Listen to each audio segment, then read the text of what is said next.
yaadachi amarreessa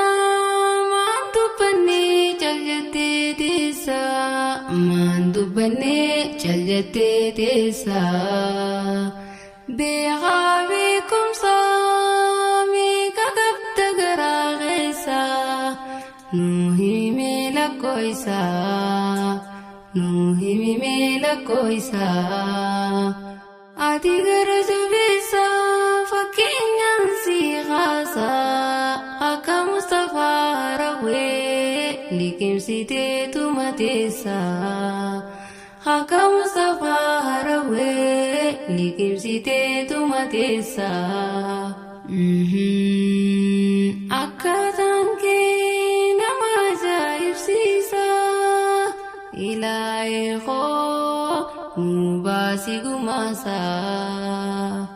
Ilaahee koo nu baasi gumaasa.